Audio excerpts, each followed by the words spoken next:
Video ini merupakan rekaman kuliah daring metodologi penelitian. Sebelum masuk ke penelitian dengan pendekatan metode kuantitatif, ya, kita bahas dulu apa itu riset, ya. Nah, ya, riset itu investigasi, ya, suatu investigasi, ya, suatu keingintahuan saintifik, ya, yang terorganisasi, ya, yang terorganisasi, sistematik, berbasis data, kritikal terhadap suatu masalah dengan tujuan menemukan jawaban, ya, atau solusi dari masalah yang ingin kita selesaikan, itu ya, yang ingin diselesaikan oleh si peneliti, ya. Nah, ini menurut Sekaran tahun 2003. Kemudian menurut Kinney Junior, ini mendefinisikan riset sebagai pengembangan atau pengujian teori-teori baru tentang bagaimana dunia nyata bekerja atau penolakan dari teori-teori yang sudah ada. Nah, itu riset dilakukan adalah untuk menguji, ya, keberadaan dari suatu teori. Kemudian ada Coover dan Slinder, ya, ini memberikan definisi riset sebagai pencarian yang sistematik, menyediakan informasi untuk mengarahkan keputusan-keputusan bisnis dan untuk memecahkan masalah-masalah manajerial, ya. Jadi intinya adalah sesuatu yang dilakukan secara sistematik untuk menjawab keingintahuan saintifik, ya, yang sifatnya terorganisasi, sistematik. Kemudian melalui kegiatan yang terorganisasi dan sistematik ini, maka akan diperoleh jawaban atau solusi dari problem yang ingin diselesaikan, ya. Nah, di sini ada Bapak Ibu perhatikan, di sini ada beberapa karakteristik, ya, karakteristik riset metode ilmiah atau scientific method, ya. Nah, Bapak Ibu, yang pertama observasi langsung, ya. Apa itu karakteristik yang pertamanya? Adalah observasi terhadap fenomena, ya. Nah, inilah karakteristik dari yang namanya scientific method, ya. Kemudian di situ ada variabel-variabel, Bapak Ibu, ya. Ada variabel-variabel, metode-metode, prosedur-prosedur, ya, prosedur penelitian didefinisikan dengan jelas. Segala sesuatunya itu clearly defined, ya, didefinisikan dengan jelas, variabelnya per variabel didefinisikan, metode yang digunakan, prosedur yang digunakan, ya, itu harus bisa didefinisikan dengan benar, ya, metodenya, prosedurnya seperti apa prosesnya, ya. Kemudian ada hipotesis, Bapak Ibu, ya, ini kriteria atau karakteristik dari scientific method. Ada hipotesis, ya. Hipotesis ini istilahnya sebenarnya adalah rancangan jawaban yang masih tentatif, ya. Rancangan jawaban yang masih sebenarnya tentatif, ya. Harus diuji secara empiris, ya. Nah, ini adalah karakteristik dari scientific method. Kemudian mempunyai kemampuan mengalahkan hipotesis saingan, ya, hipotesis saingan, ya. Ada H0, H1 begitu, ya, Bapak Ibu, ya. Ada H0, HA gitu, ya. Nah, ada kemampuan untuk mengalahkan hipotesis saingannya, ya. Kemudian ada justifikasi kesimpulan, ya, secara statistik, ya, tidak secara linguistik, ya. Justifikasi kesimpulannya diperoleh secara statistik, ya, bukan secara linguistik. Kemudian mempunyai proses membetulkan dirinya sendiri. Ya, ada self-correcting process. Self-correcting process ini kalau di dalam scientific method, kalau nanti hasilnya kita lihat masih ada kekurangan, kita bisa menambah atau memperbanyak sampel size-nya, ya. Ada mengeluarkan outlier-nya dan lain sebagainya. Jadi ada proses membetulkan dirinya sendiri, ya. Atau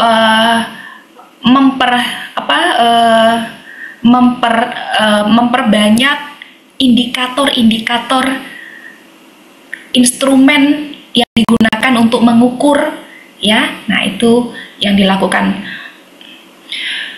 Nah, Bapak Ibu, ini ada gambar yang memperlihatkan proses penelitian dengan menggunakan metode saintifik. Nah, di situ ya ada gambarnya, ada struktur teori, ada hipotesis, ada pengujian empiris ya, Bapak Ibu ya. Nah, tadi kita di awal sudah menjelaskan mengenai scientific method itu apa gitu ya. Scientific method itu adalah proses investigasi yang dilakukan secara sistematik. Tadi definisinya, ya, terkendali empiris terhadap suatu set hipotesis-hipotesis yang dibangun dari suatu struktur teori. Jadi, Bapak Ibu, hipotesis-hipotesis ini dibangun dari struktur teori, ya, struktur teori. Ya, nah kemudian berdasarkan struktur teori itu dibangun hipotesisnya kemudian secara empiris ya, kemudian diuji, ya, diuji. Nah, pengujian atau verifikasi atau teori verifications, ya. Jadi yang pertama ada prosesnya teori construction. Ya, pembangunan teori, pengkonstruksian teori, membangun suatu teori, dan kemudian dielaborasi dengan fenomena dan juga dengan logika saintifik, ya, logika saintifik. Kemudian dibangunlah hipotesis. Nah, hipotesis itu kemudian diuji, ya, dilakukan verifikasi ya terhadap teori tersebut. Nah, ini penting Bapak Ibu, kita membahas tentang teori construction dan teori verification, ya. Nah, apa itu teori construction? Ya, teori construction adalah proses untuk membentuk struktur atau kerangka teori. Nah, ya, jadi membentuk struktur atau kerangka teori. Ya, hubungan sebab akibat, causal links antara variabel-variabel, satu variabel dengan variabel lainnya yang akan diteliti, didukung dengan teori yang sudah ada. Nah, ini perhatikan Bapak Ibu, saya mau kasih highlight di sini, ya. Variabel yang akan diteliti didukung oleh suatu teori yang sudah ada, ataunya ini perlu digarisbawahi, atau hasil penelitian sebelumnya, atau oleh alasan-alasan logis, ya, atau alasan-alasan konsep atau conceptual reasoning yang dapat mengarahkan ke suatu hubungan variabel, ya. Nah, Bapak Ibu nanti di dalam ketika melakukan penelitian, Bapak Ibu nanti bisa saja menemukan belum ada pembahasan mengenai yang Bapak Ibu teliti. Lalu Bapak Ibu mungkin mengalami keraguan, ya, mengalami dilema begitu kan, apakah penelitian ini adalah suatu penelitian yang sudah tepat untuk dilakukan karena sebelumnya belum ada penelitiannya dan teori-teorinya juga sangat terbatas. Ya. Nah, selama Bapak Ibu alasan yang ketiga ini relevan, maka itu bisa mengarahkan Bapak Ibu untuk menghubungkan satu variabel dengan variabel lainnya. Selama ada conceptual reasoningnya, selama ada alasan-alasan yang logis, ya, ada alasan-alasan konseptual. Nah, itu bisa dilakukan, ya. Jadi satu hipotesis, suatu hubungan antar variabel itu bisa dibangun. Ya, jangan ada kekhawatiran penelitian tidak dilakukan atau kurang termotivasinya seorang peneliti karena masih terdapat sedikit peneliti sebelumnya atau teori-teori, landasan teori sebelumnya yang mengkaji hal-hal itu. Ya, jadi itu yang perlu kita tekankan, ya, Bapak Ibu. Nah, kemudian dari hasil struktur teori dapat dikembangkan suatu hipotesis yang relevan dengan struktur teorinya, dengan logic thinkingnya, dengan conceptual reasoningnya, ya, dikembangkan satu hipotesis, ya, kemudian dilakukan teori verifications, ya. Teori verification ini yang penting juga, ya, ini memverifikasi ya tadi logical thinking, conceptual reasoning, ya, teori penelitian sebelumnya ini diverifikasi, ya. Nah, dengan apa? Dengan data, fakta, ya, secara hati-hati, ya, secara hati-hati, gitu ya. Nah, dan harus bebas dari value free, Bapak Ibu, ya. Harus value free. Ya, value free itu adalah tidak ada nilai-nilai subjektif yang masuk dalam penilaian hasil dari verifikasi ini. Ya. Harus bebas dari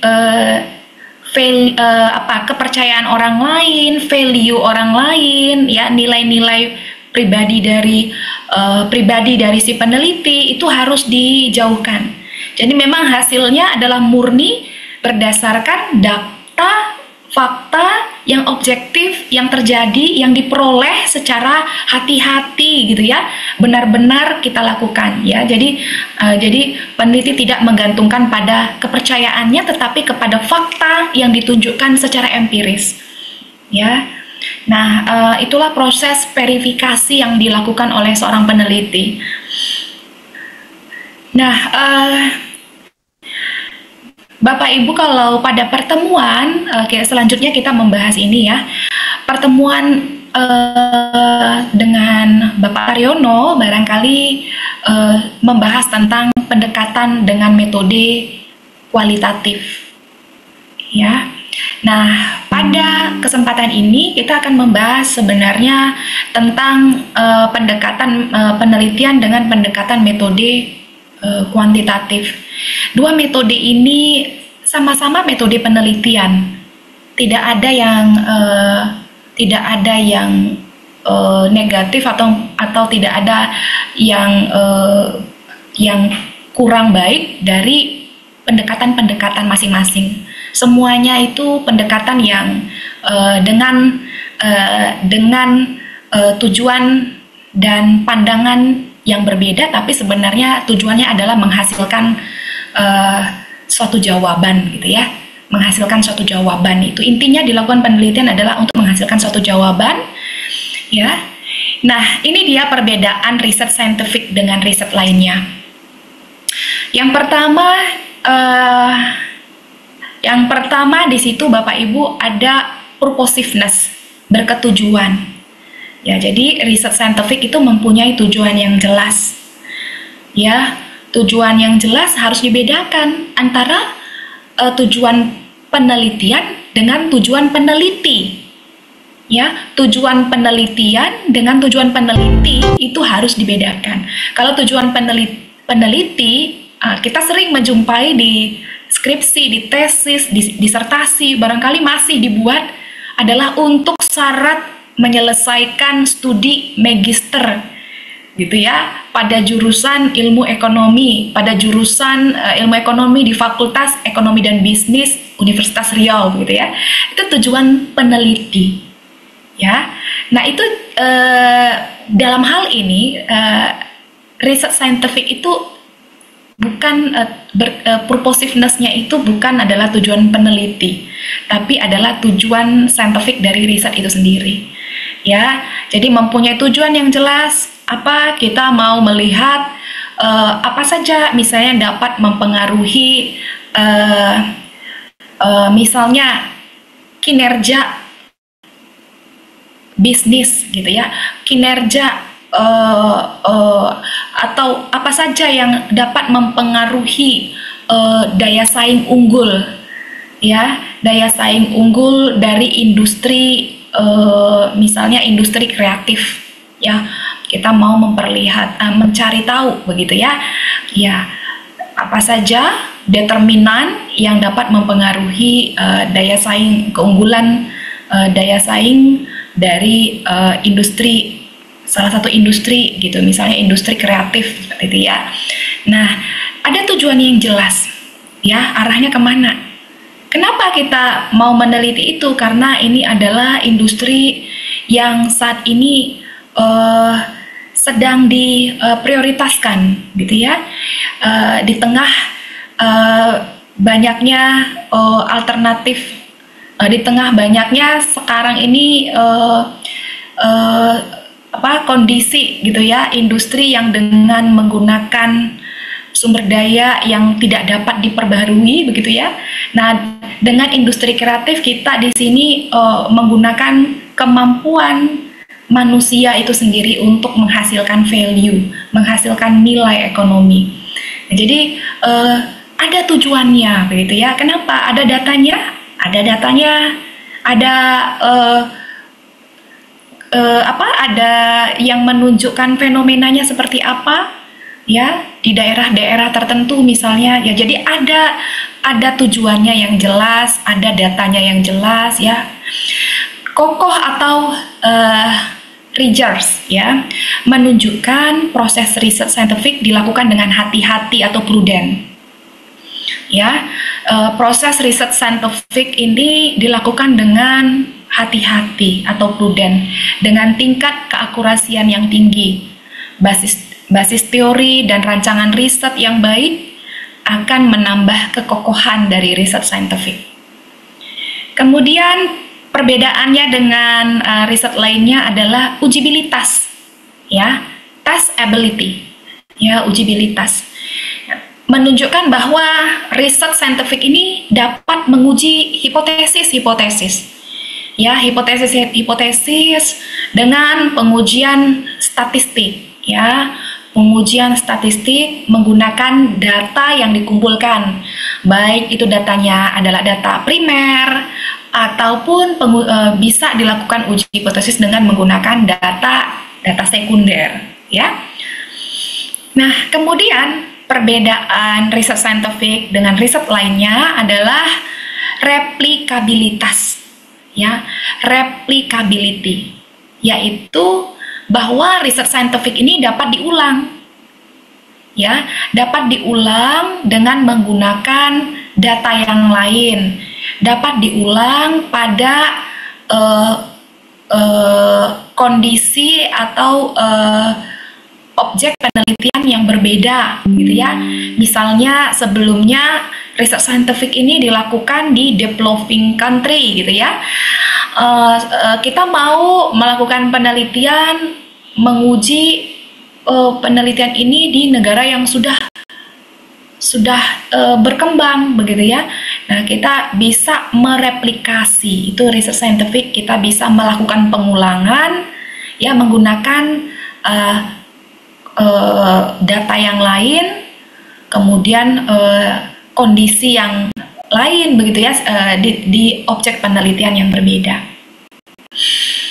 Kemudian yang berikutnya ada ketepatan atau keyakinan ya, precision dan confidence. Nah, menunjukkan bahwa di sini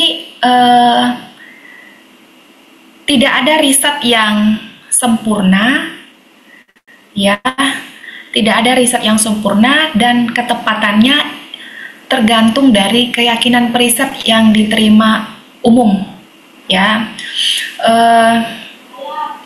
Nah, dalam penelitian, ya, kita bisa saja, ya, ada keterbatasan, Bapak Ibu. Ya, bisa saja ada keterbatasan yang dapat menyebabkan bias. Ya, nah, yang menyebabkan bias. Ya, nah,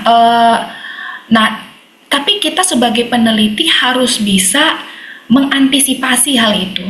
Ya, kita memang tidak bisa yang namanya bisa memastikan bahwa riset ini perfect begitu ya, sempurna.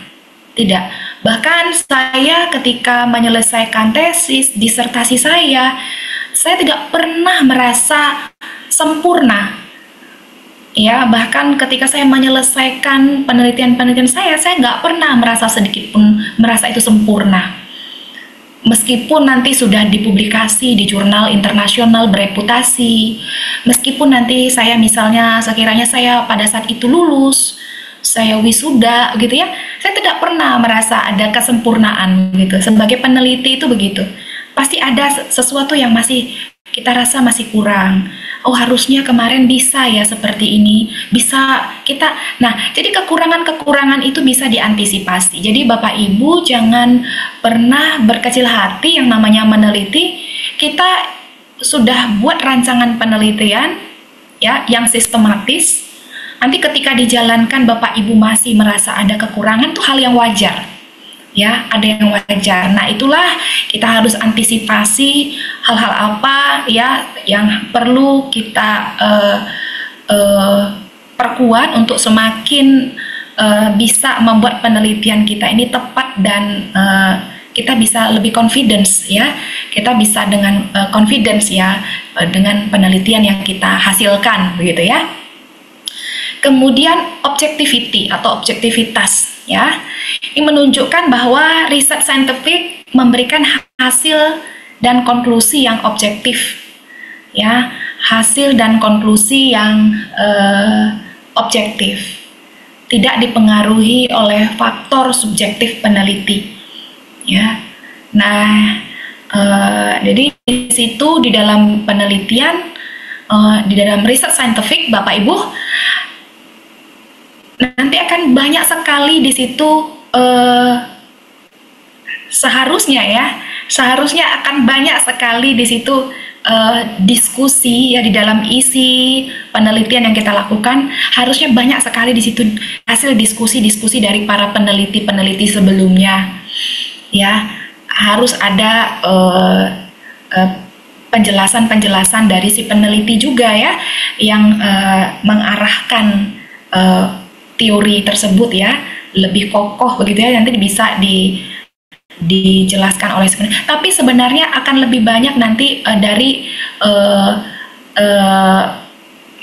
peneliti-peneliti sebelumnya yang banyak kita cantumkan di dalam penelitian kita itu sebagai yaitu yang menunjukkan bahwa kita sebagai peneliti kita membutuhkan tadi supaya kokoh, supaya prudent, supaya dia benar-benar kokoh, kita membutuhkan teori-teori lain yang menguatkan justifikasi kita. Kita yang perlu statement dari peneliti lain yang bisa menguatkan statement yang kita bangun begitu ya. Nah, jadi tidak boleh dipengaruhi oleh faktor subjektif peneliti.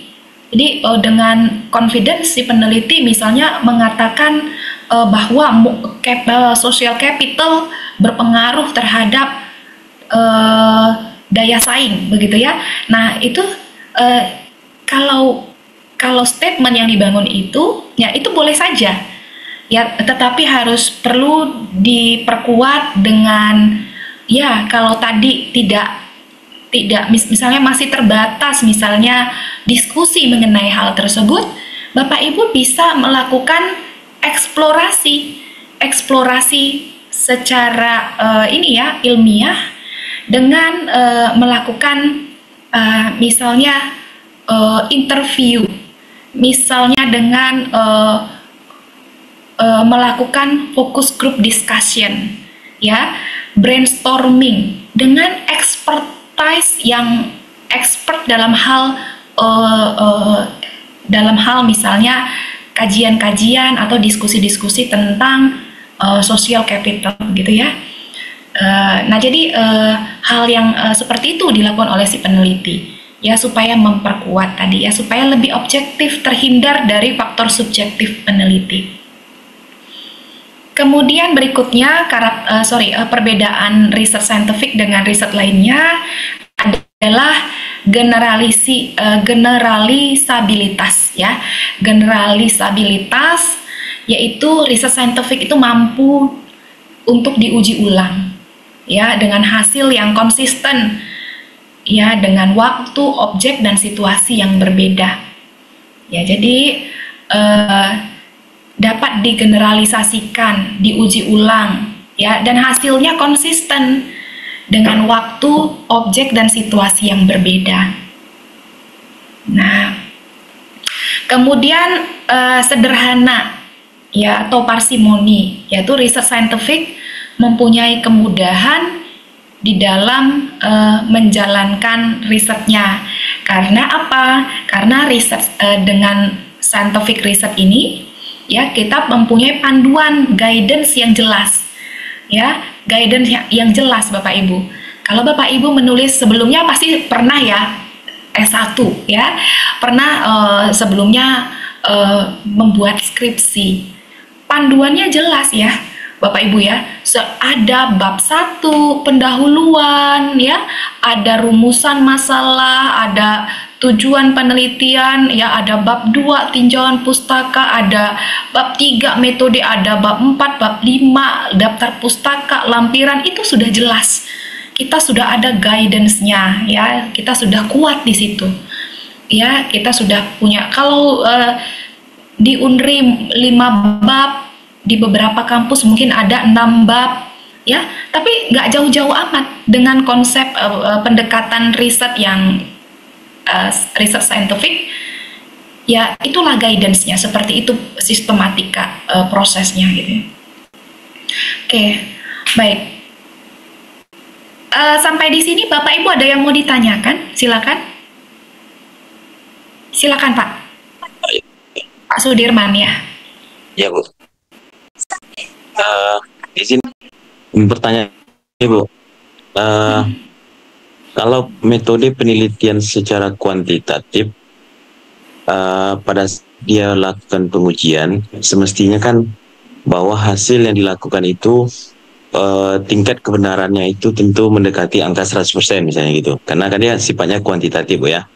Nah, di saat kita meneliti secara kuantitatif nih, hal-hal apa saja yang bisa menyebabkan bahwa nanti kegagalan yang tidak mendapatkan angka 100% itu. Kalau kualitatif kan rasanya mungkin saja, karena dia kan bersifatnya argumen. Tapi kalau kuantitatif ini kan semestinya setiap penelitian dilakukan angkanya harus yang menyebabkan gagal atau arahnya ke situ Bu. Baik. Kasih Bu. Baik, terima kasih Pak Sudirman, pertanyaan yang bagus.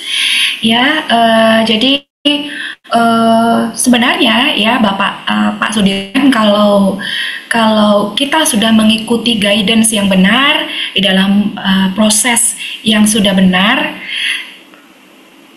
ya, mulai dari teori constructions, kemudian membangun hipotesis, kemudian kita melakukan teori verifications dengan metode statistik gitu ya, dengan apalagi dengan metode statistik gitu ya, kita sudah punya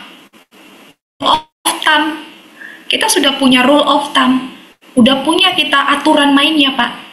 Nggak bisa kurang dari nggak bisa lebih dari 0,05. Wah, itu kan udah rule of thumb yang sangat enak sekali ya. Sebenarnya kita udah punya aturan baku, itu kalau udah baku udah enak banget itu. Jadi mungkin yang mau ditanyakan, kalau nanti hasilnya nggak seperti yang diharapkan gitu ya, nggak apa-apa. Bapak Ibu. Kita misalnya udah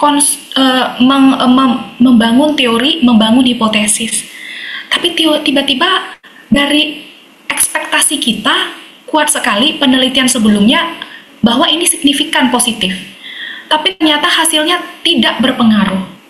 Nah, bagaimana ini? Nah, itu mungkin ya yang tidak sesuai dengan ekspektasi kita.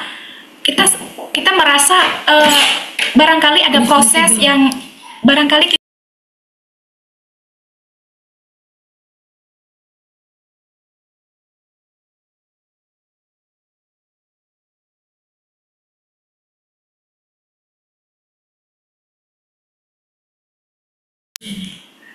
Oke, mohon maaf Bapak Ibu ya. Oke, saya lanjutkan lagi. Baik, ya, mohon maaf tadi saya sampai di mana?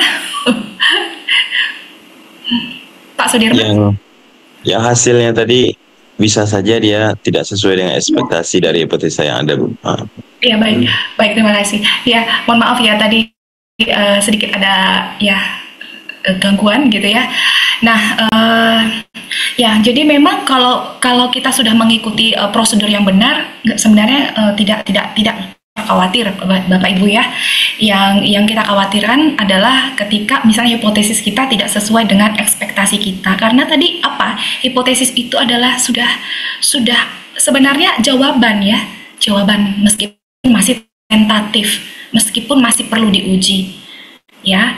Jadi, ketika diuji ternyata tidak itu jawabannya. Itu yang sebenarnya ada kekhawatiran ya. Berarti apa di situ? Peneliti bisa saja merasa, wah, kajian-kajian yang saya bangun ternyata salah gitu ya.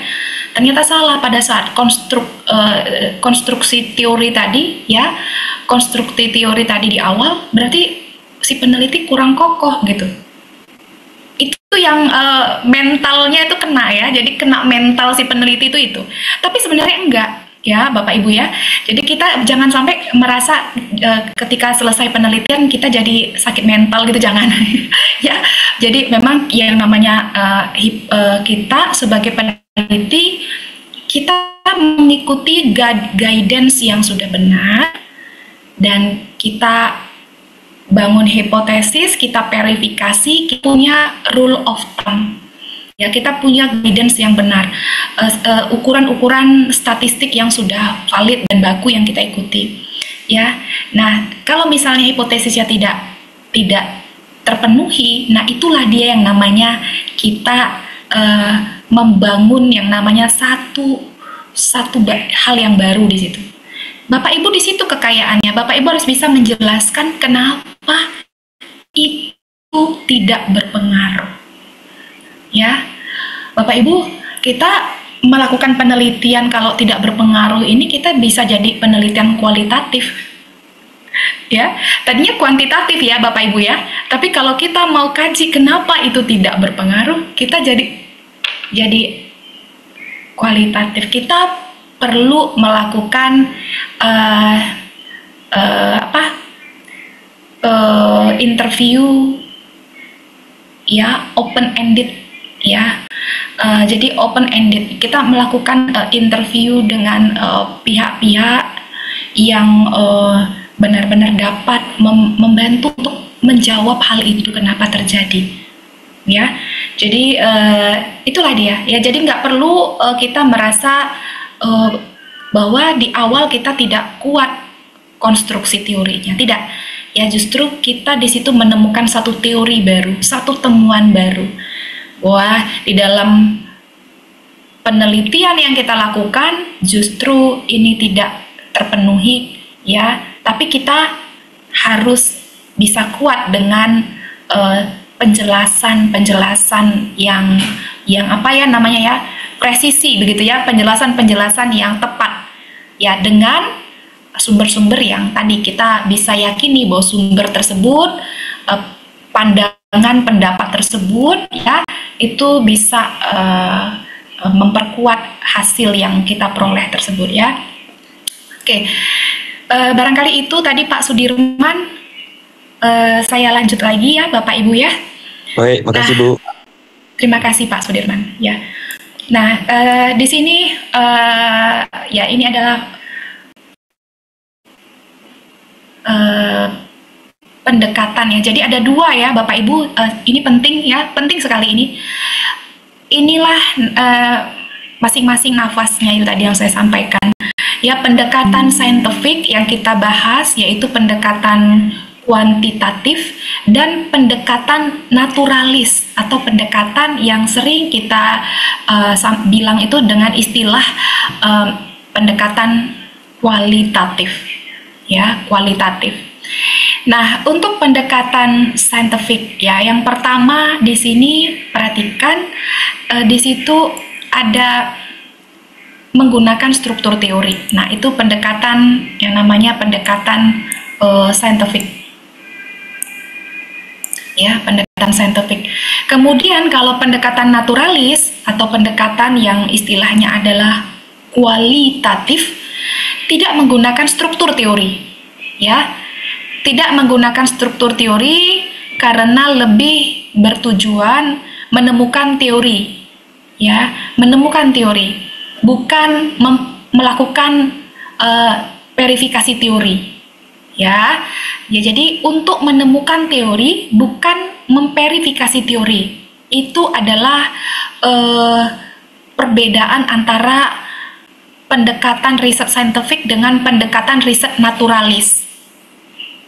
Ya, kecuali jika tujuan penelitian ingin membuktikan atau menemukan keterbatasan dari teori. Tadi saya sampaikan, ya, ingin membuktikan atau menemukan keterbatasan dari teori. Tadi Pak Sudirman nanya, kalau terjadi hal-hal misalnya hipotesis tidak terdukung. Nah, apa yang dilakukan? Kita ingin membuktikan atau menemukan keterbatasan teori sebelumnya itu kenapa.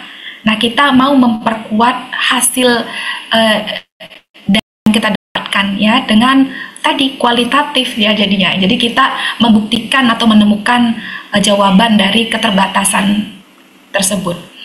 Kedua, ya, struktur teori digunakan untuk membangun satu atau lebih hipotesis-hipotesis. Ya, kalau di pendekatan naturalis, hipotesis jika ada sifatnya implisit, tidak eksplisit. Ya, sifatnya implisit, ya, tidak secara langsung. Ya, nah, jadi tidak ada hipotesisnya, tidak ada hipotesisnya, ya. Tetapi hipotesisnya itu lebih kepada prosedur yang dibangun oleh si peneliti gitu Pak. Ya, prosedur yang dia mau, dia free. Sebagai peneliti dia bebas, dia nggak punya yang namanya struktur atau prosedur sistematis yang, karena kalau dia tesis atau disertasi, dia nggak harus sampai bab 4 atau bab 5. Dia bisa sampai bab 7, bab 8. Nah, itu si peneliti punya ini sendiri, ya, kebebasan sendiri sampai dia menemukan teori itu. Ya, sampai dia menemukan teori itu, dia punya proses sendiri. Nah, itu implisit, ya, prosesnya, cara dia hipotesis, bagaimana dia cara menjawab sampai menemukan satu teori, ya, itu tidak dibuat ya prosesnya H1 variabel X berpengaruh terhadap variabel Y gitu, tidak. Ya, tidak seperti itu ya secara eksplisit ya. Nah, kemudian berikutnya pendekatan saintifik ya. Nah, pendekatan ilmiah melakukan setting artifisial ya, misalnya dengan metode eksperimen dengan memanipulasi beberapa variabel. Nah,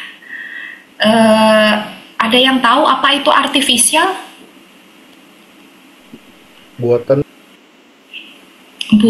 betul. Siapa tadi itu, Pak? Siapa? Rio, Bu. Pak Rio Adi Pratama ya. Ya, buatan atau apa kira-kira? Buatan atau? Tidak alami, Bu. Tidak alami ya, apalagi? Rekayasa, Bu. biasa. Tiruan, Bu, tiruan. Tiruan, ya, buatan, tiruan, tidak alami, ya. Nah, jadi di setting ya, Bapak Ibu ya. Ya, jadi di setting itu melakukan penyesuaian artifisial, ya, dengan menggunakan metode eksperimen, Ibu ya. Menarik, jadi si peneliti mencoba untuk memanipulasi variabel-variabel sehingga responden itu bisa dihasilkan, ditemukan yang namanya jawaban gitu ya, jawaban dari permasalahan gitu ya. Nah, sama seperti angka 99, nah misalnya gini, 49.999 gitu ya. Ya. Kemudian nanti ada lagi yang setting artifisialnya ini, ya, metode eksperimennya itu dengan beli satu dapat dua, beli satu dapat dua gitu ya. Ukuran hurufnya seperti apa, kemudian nanti jadi si peneliti di sini menyetel, membuat semacam apa ya, manipulasi beberapa hal begitu ya untuk bisa menjawab begitu ya pada ya seperti apa yang dapat misalnya yang paling dapat mempengaruhi minat seseorang untuk ini ya, mau membeli produk, membuat orang bisa terarah misalnya kepada satu informasi atau keterangan tertentu, misalnya pembayaran pajak begitu ya. Nah, itu seperti apa setting artifisialnya gitu ya, itu metode eksperimen. Nah, ini jadi pendekatannya itu setting artifisial, buatan, ya, dikontrol, dimanipulasi gitu ya. Nah, dikontrol supaya dia bisa, tadi Bapak Ibu, tujuannya adalah untuk mendapatkan confidence ya, untuk mendapatkan precisely tadi, ketepatan. Jadi kita dengan mengontrol gitu ya, mengontrol 1, 2 gitu, kita kontrol supaya mendapatkan hasil yang tepat, begitu ya. Nah, itulah tujuannya penyetelan itu ya, yang sifatnya dibuat setting artifisial. Ya, ada unsur-unsur yang kita lakukan untuk mengontrol satu kondisi gitu ya, satu penelitian supaya hasilnya bisa tepat gitu. Ya. Nah, jadi kalau di pendekatan naturalis ini menolak bentuk terstruktur dari riset. Ya, menolak bentuk struktur ada. Yang pertama harus ada teori construction. Kemudian teori verification. Teori verification itu juga ada prosesnya yang panjang. Ada proses di awal yang namanya proses validasi, mengukur validitas dan reliabilitas, uji asumsi klasik, uji regresi, kita prosesnya banyak, ya. Nah, jadi mereka menolak itu yang terstruktur seperti itu. Ya, pendekatan naturalis menolak pengaturan riset secara artifisial, buatan, ya, secara buatan. Jadi penelitian pendekatan naturalis ini lebih menggunakan atau menjaga setting yang natural, di mana fenomena atau perilaku yang akan diamati terjadi, Bapak Ibu. Ya, jadi kalau dia meneliti di misalnya di satu fenomena, dia tidak boleh diketahui sebagai peneliti. Dia harus satu dengan fenomena itu. Nggak bisa dia, saya peneliti itu subjek, itu udah ini, itu sudah namanya artifisial lagi gitu ya. Kalau ada diketahui dia sebagai peneliti oleh fenomena yang mau diamati begitu ya, nah itu akan berubah jadi tidak alami lagi. Jadi si peneliti harus menyatu dengan fenomena itu, harus alami dengan fenomena itu, sehingga dia benar-benar dapat mendapatkan jawaban yang naturalis dari fenomena yang terjadi sebenarnya.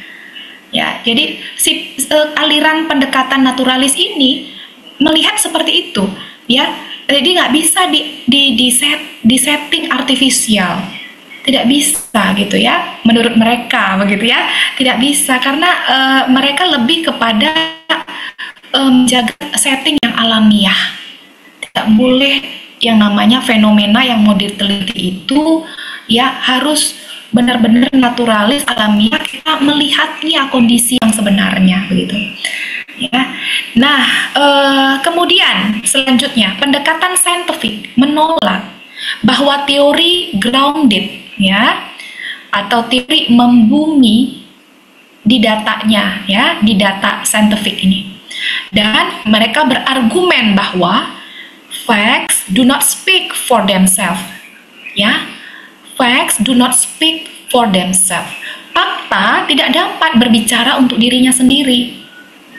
Jadi mereka yang pendekatan saintifik ini, Bapak Ibu, perhatikan, mereka menolak teori grounded. Ya, jadi fakta itu nggak bisa berbicara dengan dirinya sendiri. Bagaimana fakta itu berbicara, gitu ya. Nah, begitulah menurut pendekatan saintifik. Ya, bagaimana fakta fenomena itu bisa berbicara untuk dirinya sendiri gitu ya, bagaimana ya bagi mereka fakta itu tidak bisa berbicara untuk dirinya sendiri gitu ya. Ya kita harus meneliti benar, membuat kerangka atau sistematika yang jelas begitu ya, untuk bisa mengetahui sebenarnya fakta itu gitu. Kita harus bisa ada prosesnya.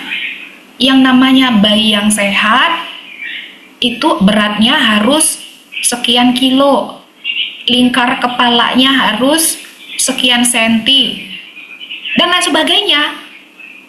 Yang artifisial itu begitu. Jadi kita mengukur kriteria bayi sehat itu seperti apa, itu ada ukurannya.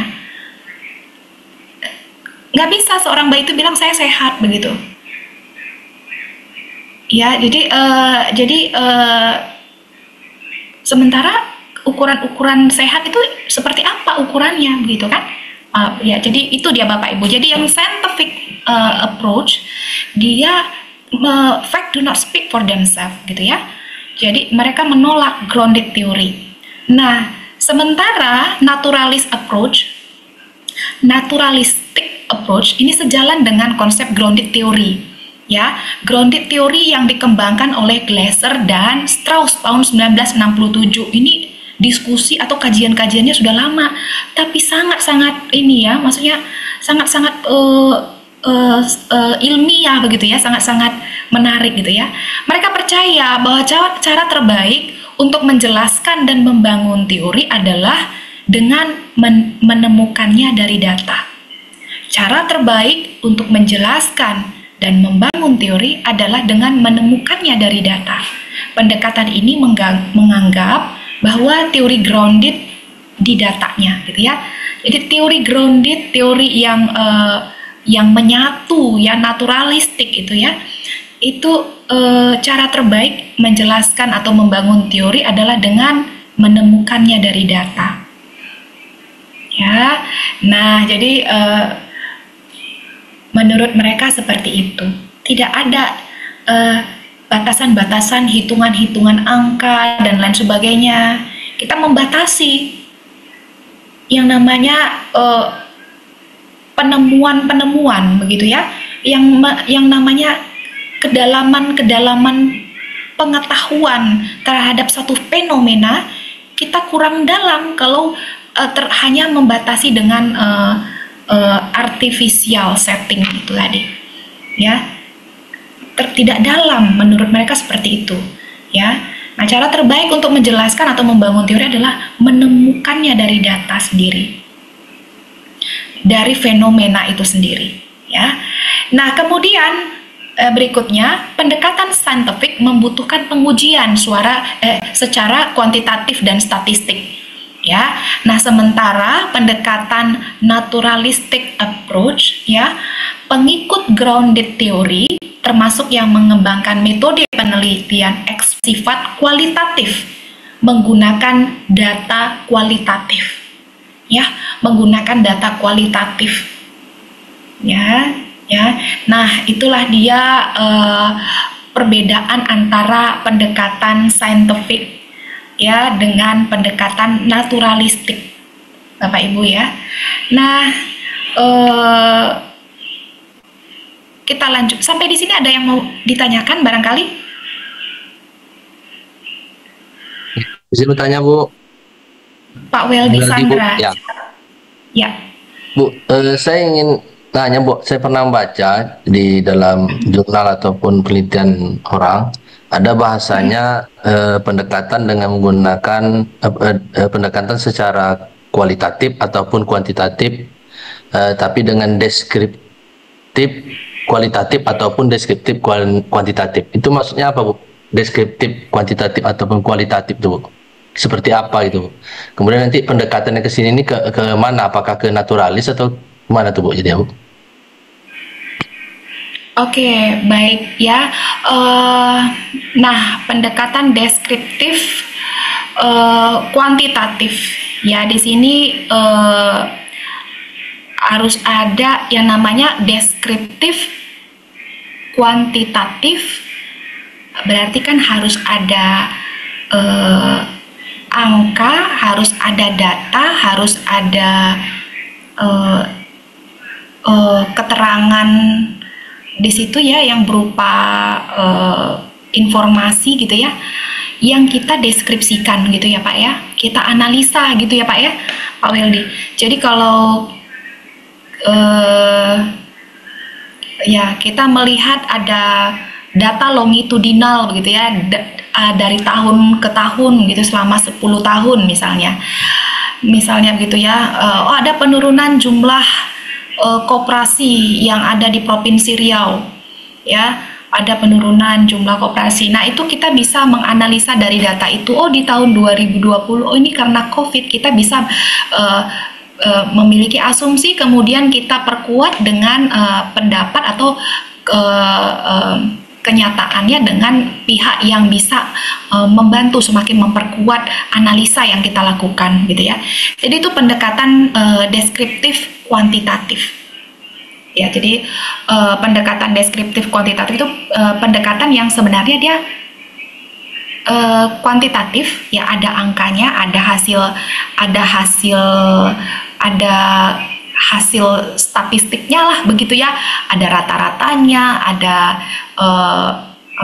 angka-angkanya seperti itu, tetap, ya, tetapi dia kita analisa gitu, ya, kita analisa data-data tersebut.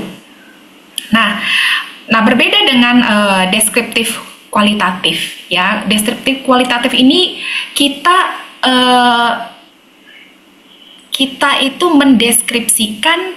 mendeskripsikan grounded theory tadi, Pak. Ya, jadi kita mendeskripsikan fenomena, Pak. Ya, fenomena yang terjadi secara deskriptif, Pak, ya. Fenomena secara kita jelaskan fenomena itu, ya, setting alamiah tadi, fenomena yang terjadi tadi menurut versi si peneliti di dalam penelitian tesisnya begitu, ya. Jadi dia mendeskripsikannya, ya, dia jelaskan, ya. Nah, dan dia membangun teori tersebut dari fenomena yang terjadi, Nah, begitu dia. Kalau dia naturalistik pure, ya, pure naturalistik, ya. Jadi dia benar-benar mendeskripsikan fenomena alamiah yang terjadi pada saat dia meneliti itu, yang dia amati itu. Nah, itu dia. Jadi perbedaannya seperti itu. Oke, barangkali itu maksudnya pendekatan tadi deskriptif kualitatif dan deskriptif kuantitatif. Gitu ya, Pak ya. Selanjutnya ada lagi yang mau bertanya, barangkali ada yang... Saya sambung, Bu. Ya, Pak Weldy, silakan.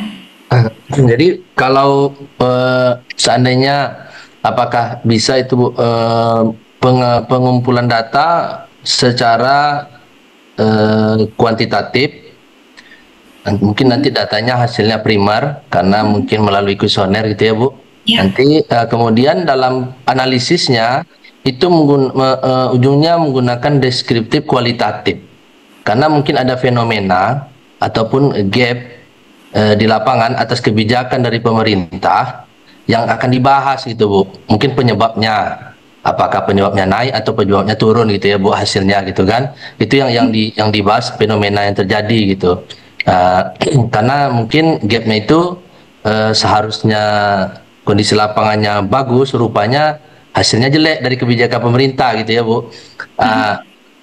Jadi apakah mungkin bisa dibuat seperti itu, Bu, dalam suatu penelitian datanya, atau mungkin sudah pernah dibuat seperti itu biasanya di awal dalam pengumpulan data kuantitatif, tapi dalam analisis datanya nanti deskriptif kualitatif gitu, Bu. Gitu, Bu, itu, Bu. Benar Pak Weldy. Ya, saya juga itu yang saya lakukan. Jadi penelitian itu bisa mix ya. Namanya itu istilahnya bukan mix sebenarnya. Namanya triangulasi. Triangulasi ini dengan sinergi saintifik dan naturalistik. Ya.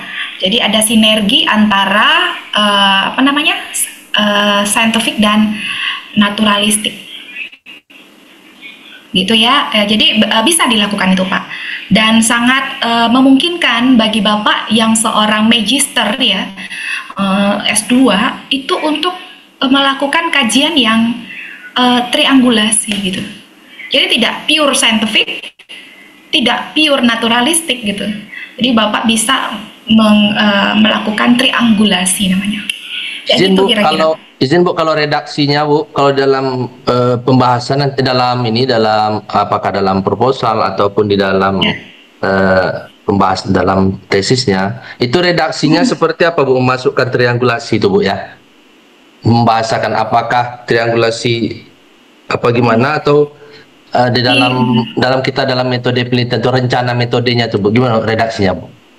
Izin, Bu. Baik. Arahannya. Baik ya. Baik, terima kasih Pak Saldi.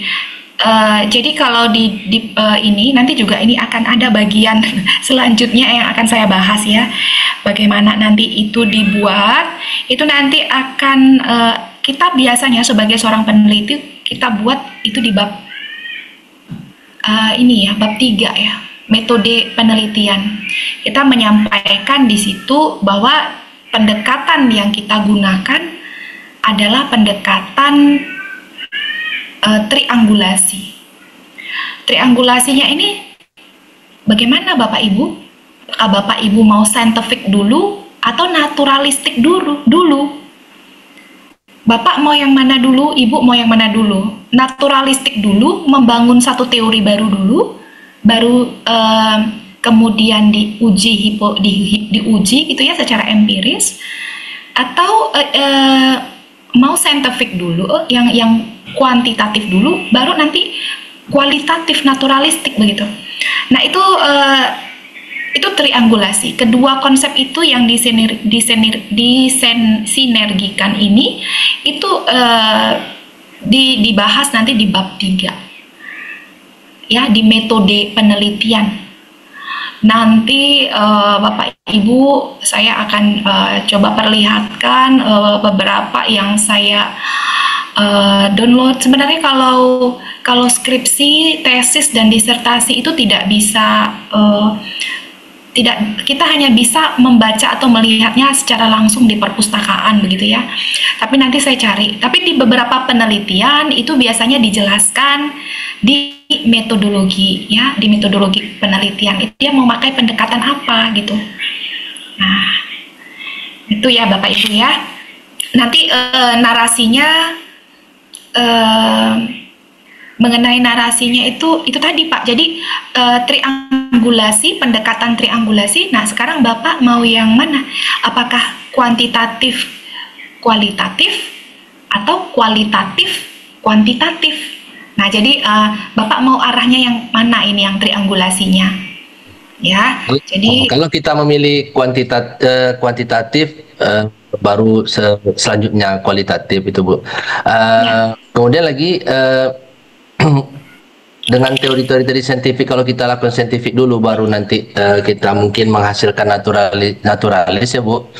Tapi boleh kita teori-teori yang kita angkat itu yang mungkin yang menjadi apakah faktor penyebab fenomena itu gitu, dan pembahasan kita itu dari hasil penelitian orang lain dimixkan dengan teori dari laporan analisa itu tak ada masalah ya Bu ya, bukan teori yang sifatnya dari ilmuwan gitu ya Bu. Boleh ya Bu ya? boleh Itu aja, ya. itu nanti yang kita gunakan jadi untuk ininya Bu, jadi apa namanya yang kita bahas karena itu mungkin di penelitian-penelitian sebelumnya itu menjadi juga faktor-faktor gitu ya Bu, gitu Bu. Benar Pak. Ya, kalau Bapak mau menggalinya ya, explore, misalnya Bapak sudah kuantitatifnya sudah nih, tapi misalnya ada yang masih Bapak rasa masih belum dapat dijelaskan dari hasil itu, gitu ya, tidak sesuai begitu ya, misalnya hasil yang nanti Bapak peroleh secara kuantitatif, Bapak mau mengkonfirmasi hasil ini kepada pihak-pihak itu, Bapak bisa lakukan kepada pihak, itu nanti dijelaskan Pak ya, itu nanti dijelaskan nanti di bab 4 pembahasan, dan di bab 3 juga metodologi penelitian. Nanti ketika Bapak melakukan kuantitatif dengan metode statistik, alat analisisnya menggunakan software apa gitu ya, kemudian nanti kualitatif ini dengan melakukan konfirmasi dengan pihak, itu disebutkan Pak pihaknya di bab 3 itu. Pihaknya misalnya kepala dinas ini baru kemudian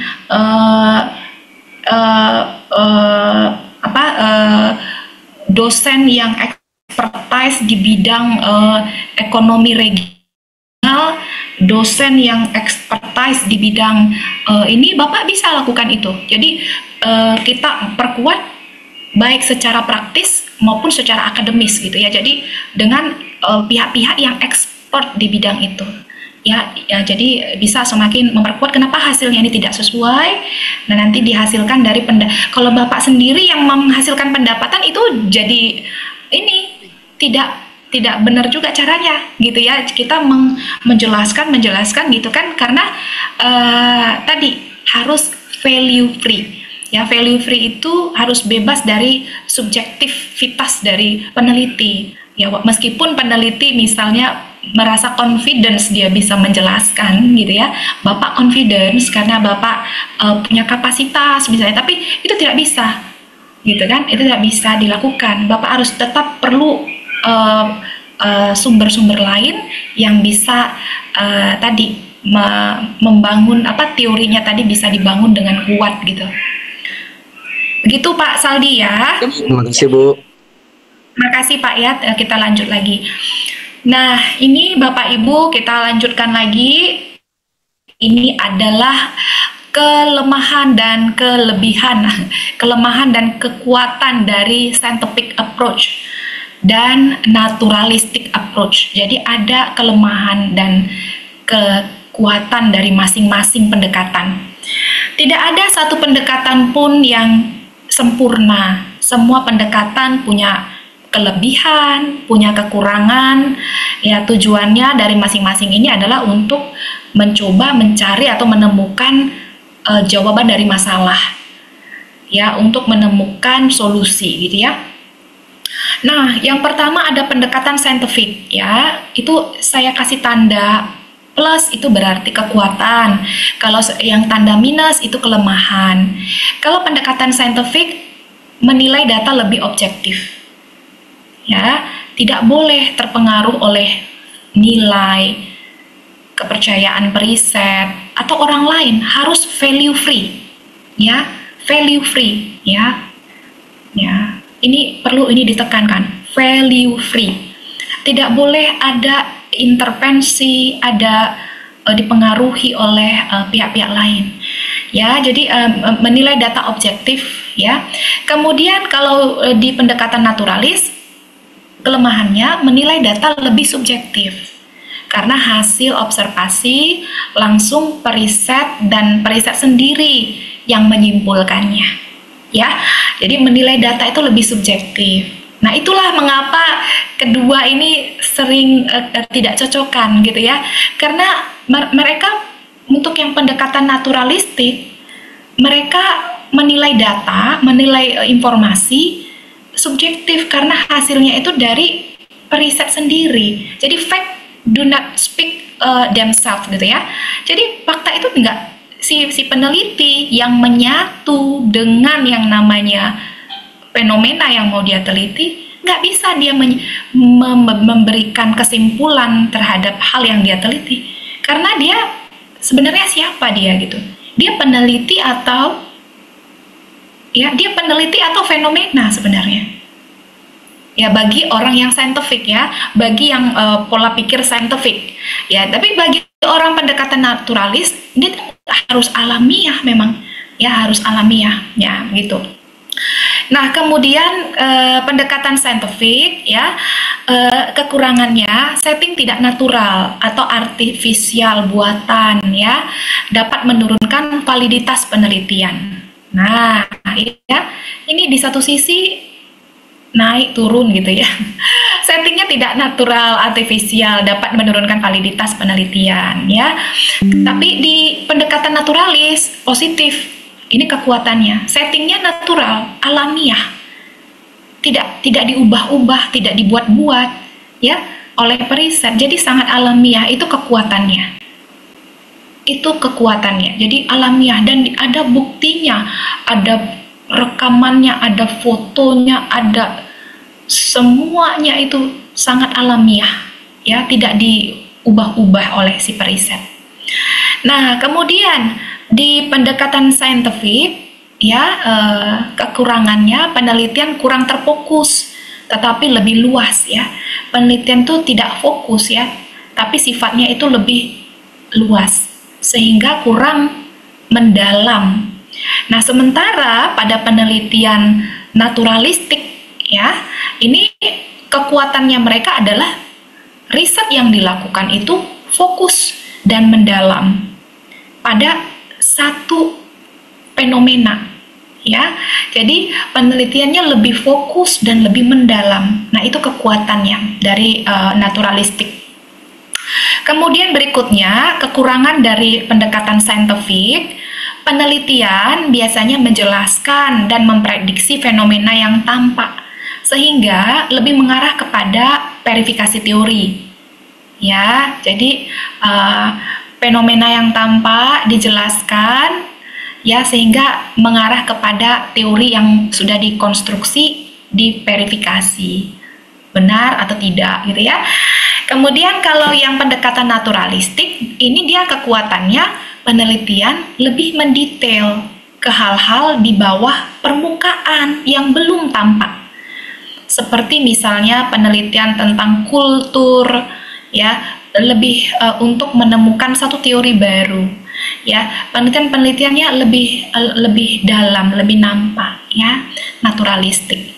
Kemudian pendekatan saintifik, kekuatannya dari segi kemudahan mendapatkan data sekunder tersedia dapat digunakan.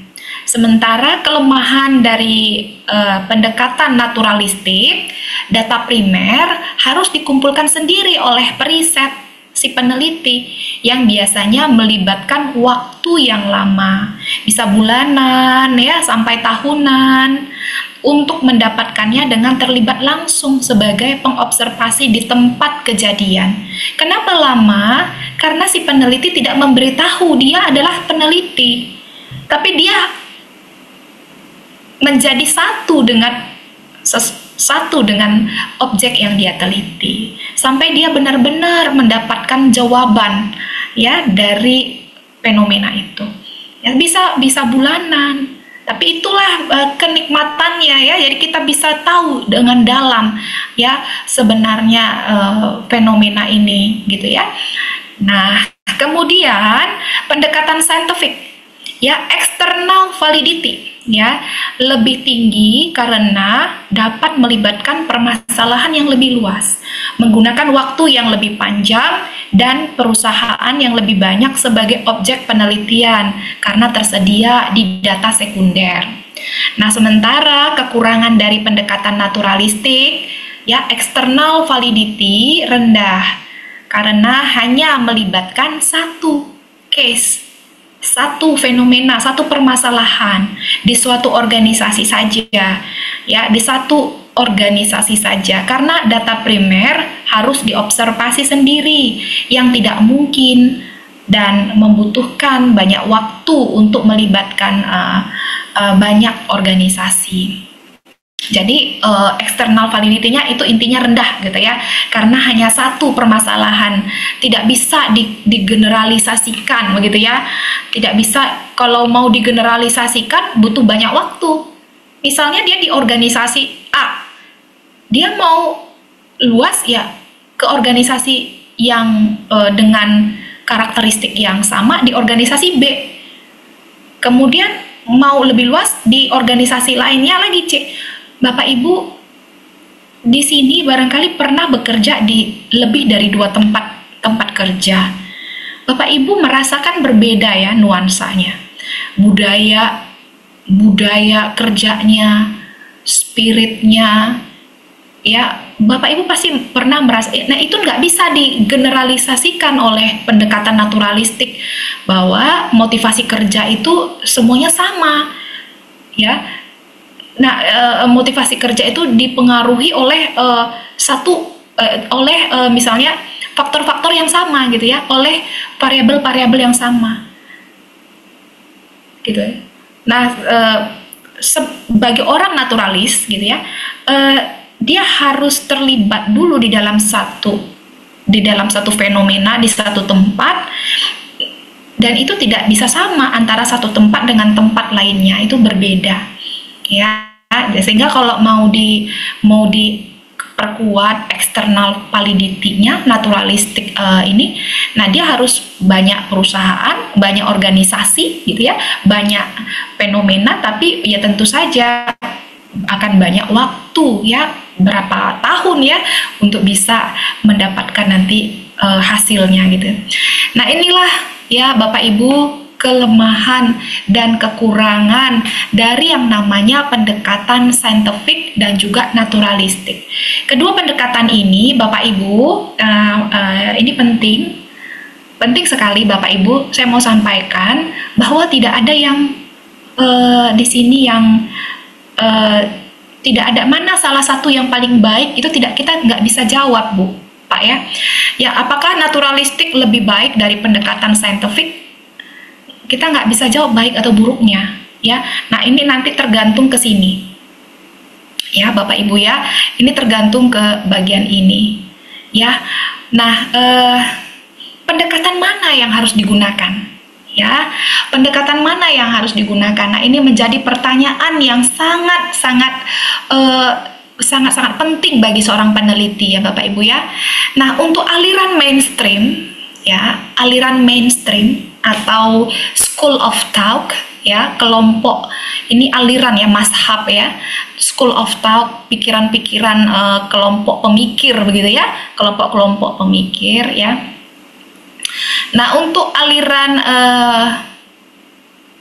positif ya, ini mendasarkan pada pengujian empiris. Nah, ini saintifik, kuantitatif, pendekatan saintifik ini yang dipilih ya. Nah, mereka mendasarkan pada pengujian empiris. Nah, sementara untuk aliran yang critical perspective ya, yang aliran critical perspective ini lebih menekankan pada aspek detail yang kritis dan menggunakan data studi kasus terinci. Pendekatan yang dipakai lebih kepada pendekatan naturalistik. Ya, jadi ini untuk menjawab ya pendekatan mana yang harus digunakan. Ini tergantung pada alirannya, ya, alirannya, Bapak Ibu, ya, school of thought ya. Kalau Bapak Ibu kuliah di UI, Bapak Ibu kuliah di UNRI, Bapak Ibu kuliah di UGM, Bapak Ibu kuliah di Australia, di Amerika, itu school of thought-nya apa yang mereka anut? Itu yang harus Bapak Ibu lihat. Mereka menganut kualitatif. Ya, nah biasanya mahasiswa-mahasiswanya itu kebanyakan pasti melakukan riset-riset kualitatif. Ya, karena school of thought-nya, ya aliran pemikiran dari para pemikirnya, alirannya itu yang mereka pegang gitu ya, yang mereka ikuti. Ya, nah jadi Bapak Ibu lihat ya, kalau di UNRI ini school of thought-nya kemana alirannya? Bapak Ibu lihat dari bahasan-bahasan, diskusi-diskusi dengan dosen-dosen, tesis yang ada di perpustakaan itu arahnya kemana ya school of thought-nya. Nah, kalau dia arahnya kepada pengujian empiris, maka pendekatan yang dipilih itu biasanya pendekatan scientific. Kalau aliran yang critical perspective ya ini adalah biasanya untuk studi kasus terinci, pendekatan yang dipakai lebih kepada naturalistik. Kedua, pendekatan mana yang harus digunakan ya? Lihat kondisi dan lingkungan ya Bapak Ibu. Jika penelitian ingin menjawab pertanyaan tentang perilaku, misalnya ya perilaku pemain sepak bola di dalam kejuaraan dunia ya, world champion gitu ya. Nah, ini maka pendekatan yang dipilih lebih kepada pendekatan naturalis ya. Untuk kasus ini pendekatan saintifik ya tidak dapat dilakukan karena tidak dapat mengukur setting secara artifisial pada kondisi ini. Data yang tersedia adalah data kualitatif ya. Kalau kita ingin melihat perilaku pemain sepak bola gitu ya, perilaku mereka dalam kejuaraan dunia. Nah, pendekatan naturalistik lebih tepat karena dia settingnya harus harus natural, harus alamiah. Kemudian tingkat keluasan dan kedalaman penelitian yang diinginkan. Jika Bapak Ibu tujuan dari penelitian yang Bapak Ibu lakukan untuk menjawab pertanyaan yang penerapannya luas, yang meliputi banyak objek penelitian, maka pendekatan saintifik lebih mengena. Ya, banyak objek penelitian. Ya, misalnya Bapak Ibu mau meneliti industri kreatif, ada berapa subsektor. Subsektor misalnya kerajinan tangan. Kerajinan tangan ini ada berapa banyak pelaku usahanya. Ya, nah ini nggak bisa naturalistik ya, karena berapa dari segi waktu, katakanlah pengrajin tangannya ada 30 ya, 30 kalau satu pengrajin setahun, 30 tahun nanti selesainya, tesisnya lama ya, karena kita harus masuk ke dalam fenomena yang mau kita teliti itu. Jadi yang lebih tepat kalau kita mau menjawab pertanyaan untuk penerapan yang luas ya dan meliputi banyak objek, baiknya kita melakukan pendekatan saintifik. Nah, sebaliknya, jika penelitian yang Bapak Ibu ingin jawab adalah penelitian yang pertanyaan penelitiannya mendalam dan detail, khusus untuk satu objek penelitian saja, maka pendekatan naturalis yang digunakan ya, karena dia satu objek saja. Nah, pendekatan mana yang harus digunakan ya? Nah, ini yang keempat ya, jawabannya kedua pendekatan ini dapat digabungkan ya Pak. Tadi ada yang bertanya tadi Pak, bentar saya tadi catat namanya ya Pak Pak Weldy ya, Pak Weldy ya. Ya. Nah, tadi Bapak nanya, kedua pendekatan ini, pendekatan mana yang harus digunakan? Kedua pendekatan ini dapat digabungkan, ya. Nah, untuk apa tujuannya digabungkan? Untuk memberikan nilai tambah, ya.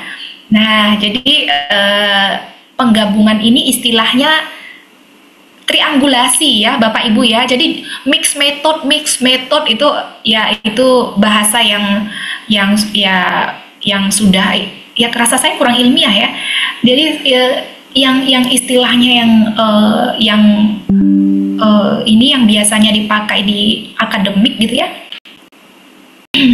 Istilah yang dipakai di akademik itu namanya triangulasi ya. Jadi penggabungan dua pendekatan namanya triangulasi. Nah, ya, misalnya gini, pertama menggunakan pendekatan naturalistik dulu, ya, untuk menemukan satu teori. Kemudian selanjutnya menggunakan pendekatan saintifik untuk menguji teori ke fenomena yang lebih luas, supaya bisa diterapkan dan disimpulkan secara umum, ya. Nah, itu bisa dilakukan. Yang kedua, triangulasi dilakukan dengan misalnya pertama-tama dilakukan oleh si peneliti pendekatan saintifik kuantitatif. Nah, kemudian menggunakan selanjutnya pendekatan naturalistik untuk mendapatkan hasil yang lebih terinci dan mendalam. Begitu ya Pak Akmal, Pak Weldy ya, dan Pak Sudirman tadi ya. Jadi itu yang dilakukan ya. Untuk menjawab pendekatan mana yang harus digunakan. Terima kasih. Sampai jumpa di video selanjutnya.